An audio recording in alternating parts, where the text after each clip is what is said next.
I did not know where this journey was going to take me, but I literally wanted to turn every stone from like couples love to my own love to my understanding of love to not being afraid to look at every single aspect of it.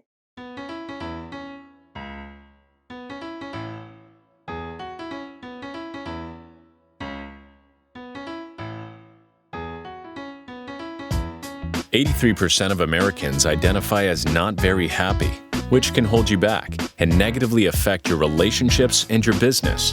On this podcast, we discuss the proven steps to happiness so you can restore balance and rekindle your joy.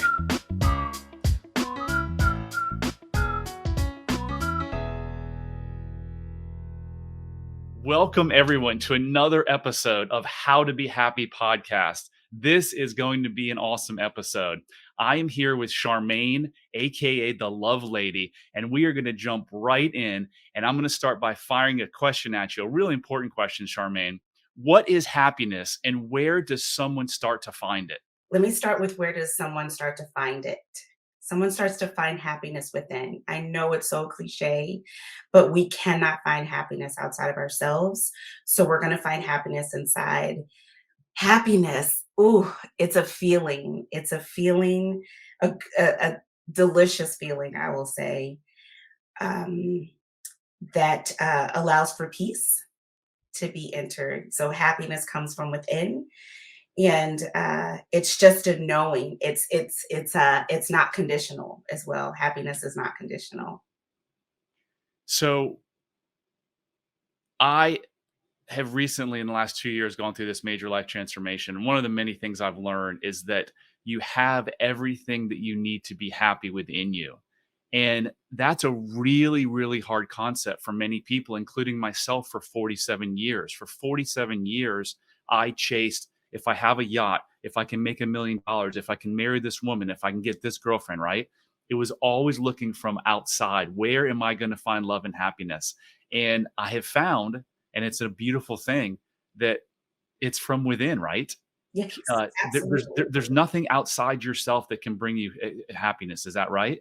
it's absolutely right. I think we all have been, I think we are taught that somehow when we were younger, that things outside of us, like, and people teach us that very thing too. Like, do these things to make me happy. So when we realize that we have everything we need to be happy, it's just there are other things outside of us are even sweeter. Like, we don't need those things, and when we have them, it's even sweeter. But when we don't, it's just as sweet. Yeah. And why do you think people look outside? I think partly it's because they don't know that it's internal, and partly because they don't like what's internal. Would you agree Yeah. with that? Yes, and I think it starts with when we were young. Unfortunately, we were taught, and I don't want to blame everyone, our parents and our teachers and all of this, but I think there's some teachings that we're not good. We're not good enough. And so we strive for that goodness. And then there is you're good if you have this. You're good if you acquire this. You're better than. And so we keep striving, never looking within. And so I think it's something that has been fed to us, all of us. I don't think any of us are, exempt from this way of being. But then for those of us who are really searching for something bigger and better in life, we end up finding that we already had what we needed, and that we're already just as beautiful and loving and all of those things that we've been searching for outside of ourselves in within. Yeah, so you mentioned the word blame, and that, I think, when I coach and when I speak, a lot of times people think that I'm blaming people, and Yeah. this has nothing to do with blame, right?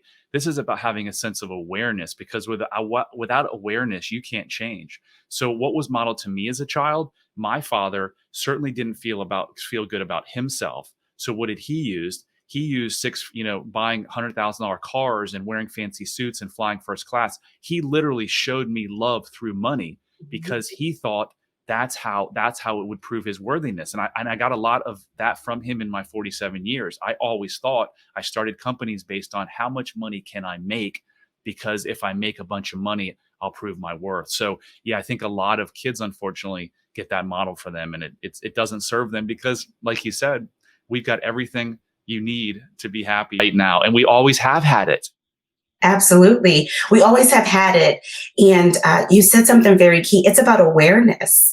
Like once we become aware of what's happening with us, we start to open up. I say, a lot of my getting to happiness, getting to love, getting to peace was not just being aware, but unlearning the things that I learned in a honorable way, right? So there's no blaming. I'm not blaming my parents, but I'm trying to interrupt that pattern or behavior that taught me that I'm not enough, so that I can realize that I am enough and all of those other things that we were taught, right? To Yes. show love, because those things are fleeting anyway. What's internal is not fleeting. Yes. So, Charmaine, who are you? What do you do? And how did you get the name Charmaine the Love Lady?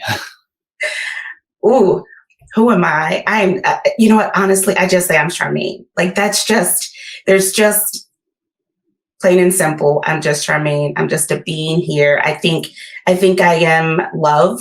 I am connected to everything and everyone. So it's really hard for me to, list that I am this. I am the daughter of this person and that. I'm just Charmaine. Right? This journey of love and becoming the love lady, or some people say the love doctor. I am not a doctor.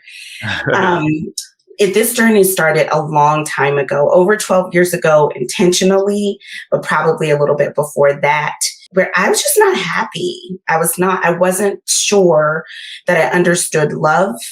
And so I wanted to just unpack it, like to love. And I remember seeing a very wise friend of mine, and he said to me, this journey is going to look ugly, Charmaine, but then it's going to be a beautiful thing. And so I thought, as long as I keep focused, like the thing you focus on gets bigger. So as long as I continue to focus on love, I did not know where this journey was going to take me. But I literally wanted to turn every stone, from couples love to my own love, to my understanding of love, to not being afraid to look at every single aspect of it. And I don't want to sound like I was just some brave person walking around. I was scared a lot of times, but I was questioning every belief about love that I was ever taught. And somehow that led me to speaking about it in places that I never thought I would speak about love. And it just opened up more doors to people just wanting to hear about this idea and concept of love, because I think everyone wonders about it. Most of the time, first from a romantic standpoint, I realize, and then maybe family. So I wanted to experience the expansiveness of love. What does it mean to love myself and others well? That offers me peace inside, where I'm not singing and dancing so other people can be happy, but how can we sing together and we're all free and happy? Yeah, so that's awesome. So you've spoken at some high profile places. I'm not sure if you can share, but are you able to share some of the? Well, I think so. Did you speak at the Naval Academy? I did speak at the U.S. Naval Academy for a few years, and that was a beautiful experience. I spoke to some midshipmen about the idea of love, and I think back to that, and I think, oh, I have even grown from there. Like if I could go back and speak again, it would be from a more expansive place. I've spoken at many schools, high schools, elementary schools, that sort of thing. I have spoken for a government agency as well. So I think I've been in some pretty cool places, and even overseas. I've spoken to young girls in Jamaica about love. I just got back from there. Love that. Yeah. So Charmaine, what is love? Ooh, I'm not going to be able to put it into words. I'm really, So you gave a pretty good definition on the boat. We have a book club that we're in together, and we go on the boat and talk about these subjects, right? And you Yeah. said something. Can you just share what you said that day about What love? did I say that day? All right. So that was a few months It was ago. months ago. It was months ago. So here's what I will say, and then you may have to remind me of what I said. But it's really hard to put it into words the more that I experience it. And I was thinking this morning about love, and I thought love is this, I finally get it. I'm finally free, and those around me can be free as well, whether they know it or not. It's the ultimate, I get it. It's the ultimate seeing, like seeing things more clear than I ever have before. And accepting and awareness have allowed me to experience love. Like I think my favorite quote is from Rumi that talks about just removing love, like removing the barriers of love because it's already here. And I get that in such a humongous way now that it's hard for me to put into words what love is without boxing us in to a rote thing. And I started with a rote thing from a book that I love that set me on a path, a foundation, but I've expanded past that. So I don't recall exactly what you said, but the book by Anthony DeMello, The Way to Love, which we all love that book, he talks about love is accepting another person or situation for the exact way it is and not the way we think it should be or the way that our past perceptions of that person think, basically forming an opinion based on the past perceptions. Yes. And I think he talks about like a tree or a flower. Like a tree doesn't provide shade to just certain people. The tree provides shade to everyone. Yes. So, but I love what you said about, you used the word free, and I don't know if you used authentic, but that was the meaning of what you were saying, is that could love really just be the freedom? Because I have found freedom in my life over the last 2 years. And what is freedom? Because I tell that to people, like I help you find freedom and happiness. And some people are like, what is freedom? Freedom is the ability to be yourself all the time, your authentic self. And who is your authentic self? It's who you were born as. And your imperfect parents and your imperfect caregivers kind of created filters that took that out of you. Not out of you, they put filters. It's still there and it's always there. So I think love is a lot to do with, to get that freedom, you've got to love yourself. And it's a feeling of just taking care of yourself, right? Absolutely. 100%. That freedom is taking care of yourself. I think it's the ultimate way of being that, there's just a burst inside of me as we're talking about this of yes, like everything you just said. And it's so hard to tell people, but it's in a practice that we get there. Yeah. It's understanding. And this is a great segue to your bio, which I just pulled out a couple sentences that I just love. I'm going to read it. Like many others, I've come through a lot of pain, self-inflicted and from others. She learned to stop breaking her own heart. With sheer will and learning from many brilliant teachers, mentors, her therapists, and coaches, she woke herself up from the illusions and painful patterns she was in. There is so much in there that we could literally do an hour podcast on, right? I want to touch on a couple of things. The word self-inflicted.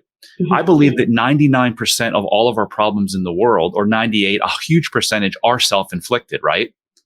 We have these thought patterns from our broken caregivers that create us. The next word is that I underline is breaking your own heart. So for 47 years, I told myself I wasn't worthy. I self-inflicted pain based on your next sentence, woke herself up from the illusions and painful. The illusion is that you said this earlier, you weren't enough. I felt like I wasn't enough. Mm-hmm. If you can read my shirt, it says, no one can love you like you can. Absolutely. So all of our problems are self-inflicted. All of our problems came from unmet childhood needs. But here's the beautiful thing that you and I have realized, and now we're sharing to the world and coaching other people on, is that just because you didn't get your needs met as a child and you're in a bad situation, you have a drinking problem, you have a shitty relationship, whatever it is, eating, smoking, gambling, you can change that because as an adult brain, you can be aware of it and you can start giving yourself the love that no one else can. Absolutely. And here's the thing. It starts with responsibility, and that's really, really hard because we want to blame everyone else. they did this, they did that, and maybe it happened. Maybe it did. But there is a power that you gain when you say, I'm going to take responsibility now. I'm going to take responsibility for my life. And I am going to, when I say stop breaking my own heart, if I keep going back to that thing that hurts me, I am breaking my own heart, not that thing or that person, right? It's me at this point. I need to take responsibility. If I put myself in situations that don't feel good and I can't be my authentic self, I need to take responsibility for that. I can forgive in a way, and forgiveness is a really big one too. But if I can forgive myself and others, then I no longer am living in this continual cycle of heartbreak. And so when I talk about not breaking responsible, not breaking my own heart, it's let me start with being responsible. Let me start with offering grace and compassion to myself so that I can do it for others, right? We always go outside of ourselves first. We learn that. Like I hear many people say, I can love other people better than I can love myself. And I just don't know how that's possible. Because whatever we have in here, we're going to give out there. There is no other way around it.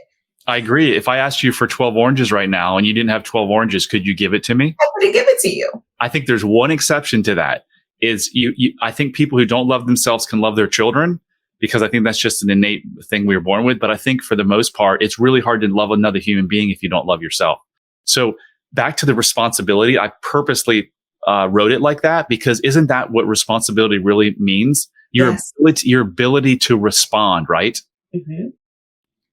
I had a conversation over Christmas with my mom and she said, I was proofreading your website, bradchandler.com. And she says, I saw where you blamed yourself for the failed marriages and your children's behavioral problems. She was like, you weren't a cause of that. And I was like, yes, I was. I was like, do you not think that you were a part of every failed relationship? When I was in my marriages and when I was unwhole and broken, I didn't think it was my fault. It was always the blame of the other person. It's her fault. She's causing it. But now I understand that whatever situation you're in, you've manifested it to some degree. If you've manifested to some degree, guess what? If you manifested your way into it, you can manifest your way right out of it. So that was a really huge point you made, Charmaine. Responsibility is important. You've got to take responsibility for your actions and where you are in life.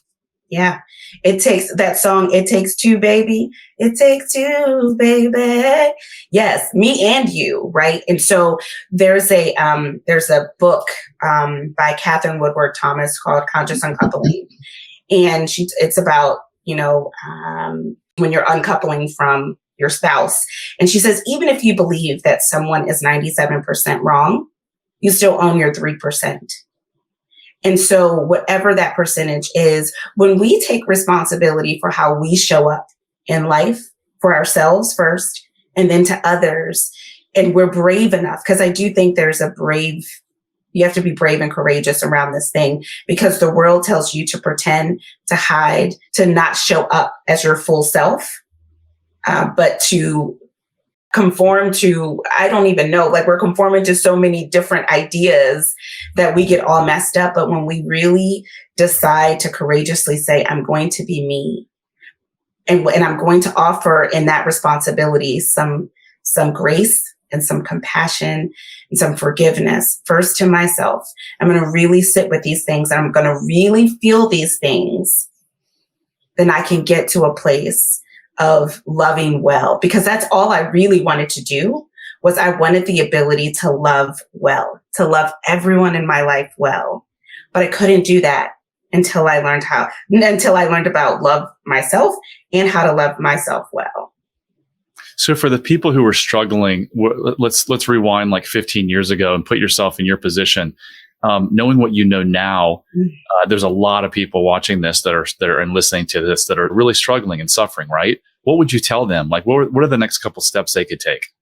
First, I think that there's hope. There's so much hope. I don't think that any one of us is more special than another. I think we all have the ability and we can take responsibility for taking that one first step by saying, I'm lost. Like, I actually really don't know what I'm doing. And then I'm willing, like I'm lost, but I'm willing. The willingness to change for me was the door that opened. That was the key, like the willingness key. Let me unlock the door. Let me be willing to step in. Let me be willing to see the things that make me uncomfortable, and let me get some help, right? There's an idea around, some people have the idea around getting help as a sign of weakness, but it's a sign of pure strength to me. Connected to each other. And I believe that we can't do this alone.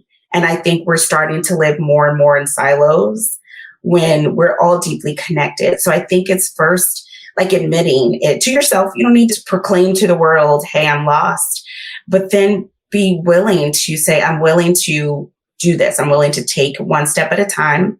I'm willing to give myself this grace and compassion. And I'm willing to get the support that I need around this. So, Charmaine, the word illusion, I love that word because it creates suffering, right? So your illusion, my illusion for years and years and years that created this suffering was that on some degree we weren't enough, right? Mm-hmm. And that basically is what most people's problems boil down to. As Marissa Peer says, it's either you're not enough, you feel like you don't belong and therefore you can't connect, or you'll never get what you want in life. Mm-hmm. All three of those main categories and feelings are created from our childhood experiences. We use those as coping mechanisms to get through our childhood experiences. And then for most of us, unfortunately, they stick with us our whole lives. So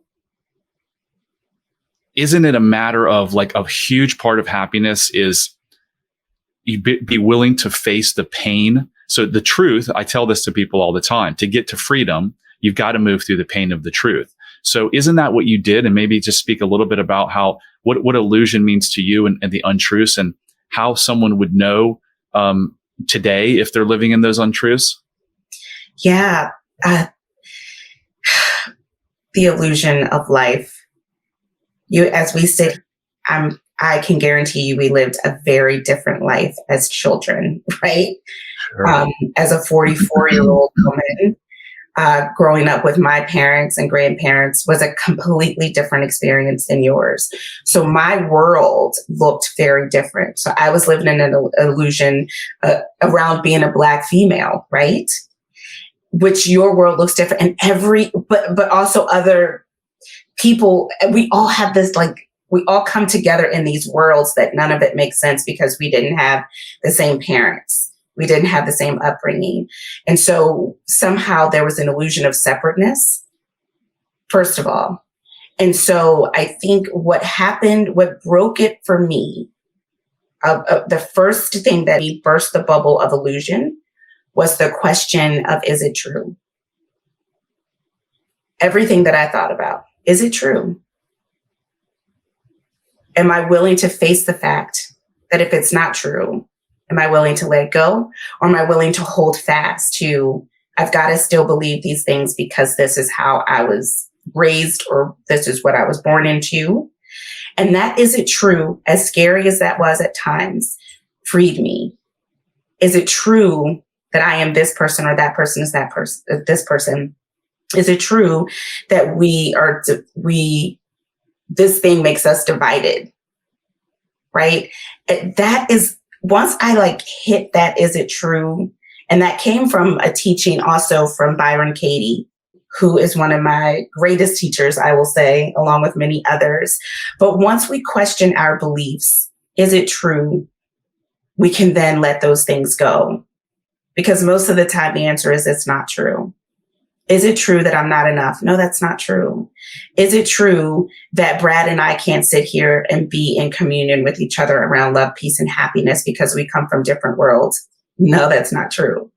Right? And so let's free ourselves by being willing to face what's really true, not from a place of illusion or just wanting to hold on very firmly, because there is a scary part about, if it's not true, then where do I go next? So I don't want to be insensitive around it, but once you let go, there is a subtle peace that, oh, if I don't believe this anymore, I am free to Yes.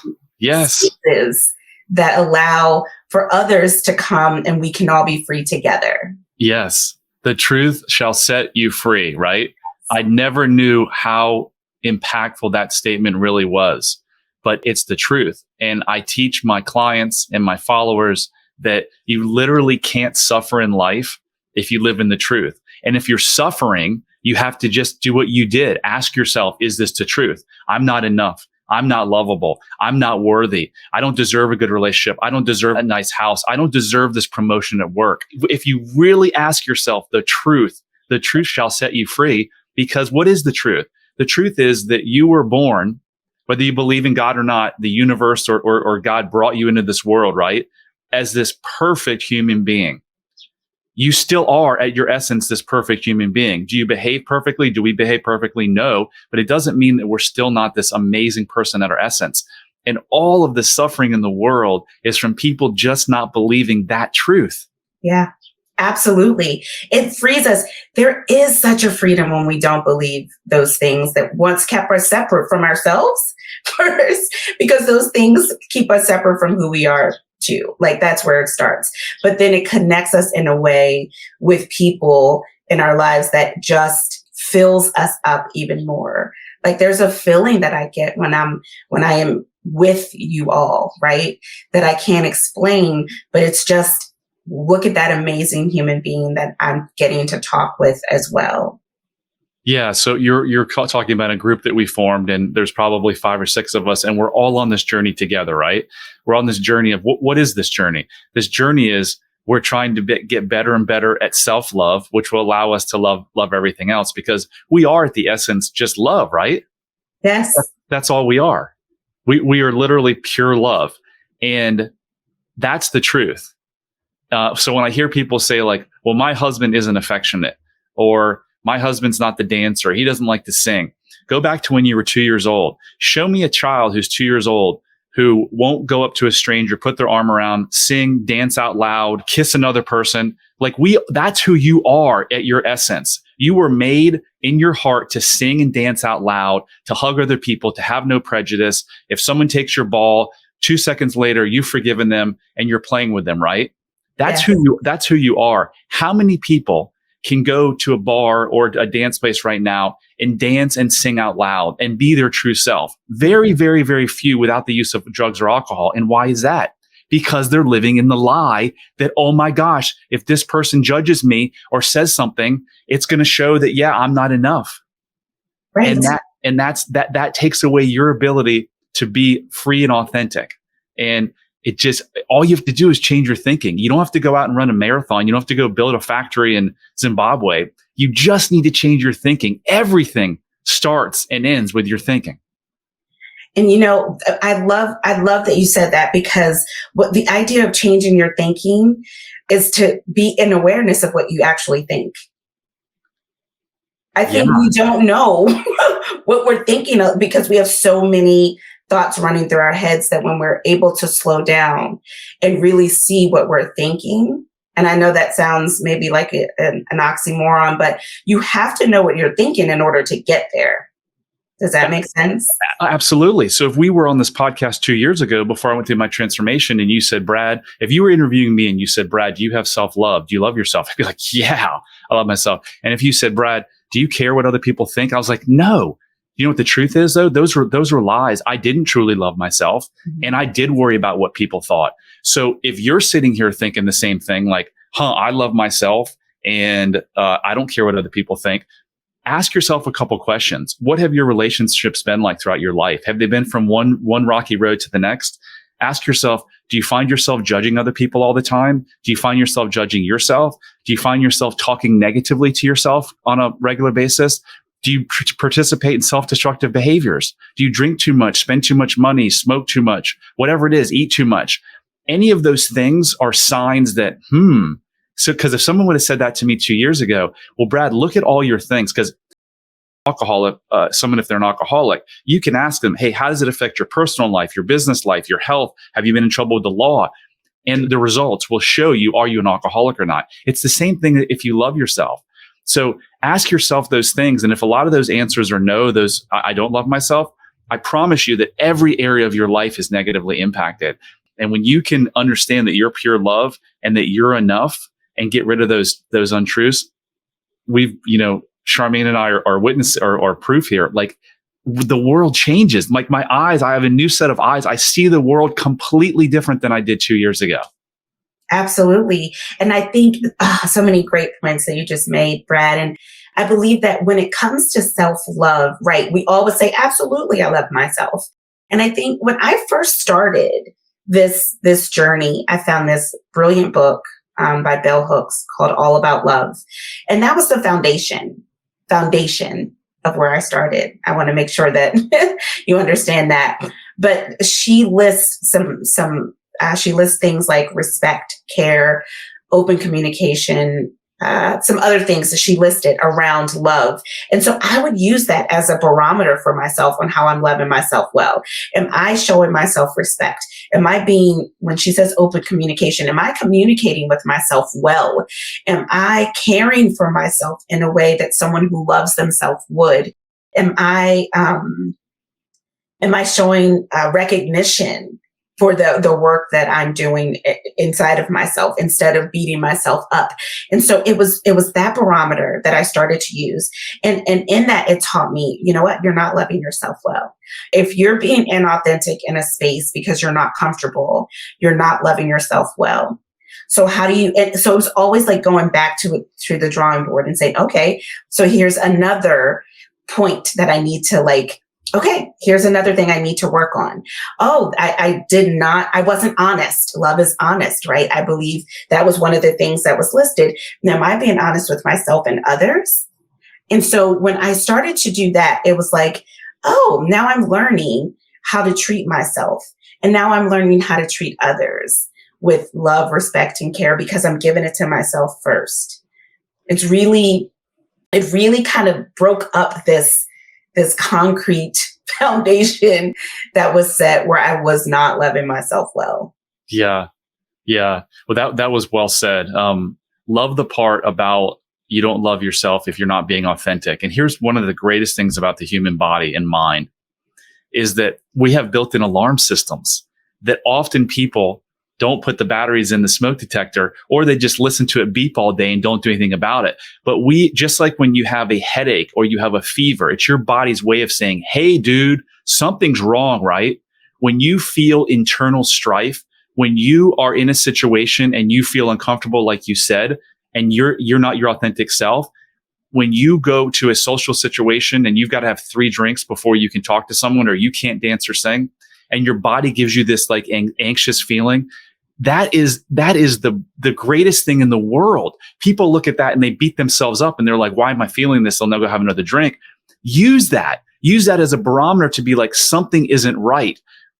Gabor Mate, one of my mentors, says upset is an opportunity for set up, meaning that anytime you feel a negative emotion in a relationship, it's amazing. An intimate relationship, it's the greatest place to heal unresolved trauma. When you feel those negative emotions, try to figure out where they're coming from, because that's your body saying there's something wrong inside yourself that you haven't settled. And if you can settle this, life's going to be way better. Absolutely. And Gabor Mate, everyone needs to know this man. He is like our Einstein of today, I think. And I think that self-love is about really knowing the self. Like really knowing you. You know how you get into a relationship with a person, romantic relationship, and you want to know all about them, what makes them happy, because we want to do the things that make them happy. We're leaning in because we really like that person. What if we really leaned into us? Not from a place of, I know this word comes out a lot, but narcissistic behavior, but really leaning into the joy of who you are, the joy of dating yourself, kind of like when we're just so excited to be with someone. It's like, I'm so excited to be with you. And now I get to learn you. I get to now see, Charmaine, who you really are and what really makes you happy. And then you will know intuitively, I'm not going to that place because it doesn't make me feel good. It has nothing to do with those people. It's got everything to do with me. How do I keep myself safe and protected as I live this life? And that, I think, is when we talk about things like social justice, I think that is social justice for all of us. When we can just walk, we can be in our whole being, our full selves, without compromising that and not expecting other people to do the same. So We that want that them- that was a mic drop moment. We're going to wrap up on that point. I've never heard that, and I absolutely love it. Start dating yourself. Start treating yourself like you are in a new intimate relationship and it's day 1, 2, or 3. Think of all the excitement. Think about all the things that you bend over backwards to do for that new partner of yours. You should be doing that for yourself on a daily basis. So, Charmaine, that was amazing. Thank you, thank you, thank you. If you have enjoyed the show, please follow me. Please like me. Please share it. Please subscribe. Charmaine can be reached at charmaineheard.com. I can be reached at bradchandler.com. And remember, love heals all. Absolutely. This was amazing. Thank you, Charmaine. Hit subscribe if you don't want to miss out on more life-changing content. And if you're struggling, you don't have to. Go to bradchandler.com/contact. There, you can join the Facebook community of like-minded entrepreneurs, and you'll see a button to schedule your freedom and happiness call. See you on the next episode.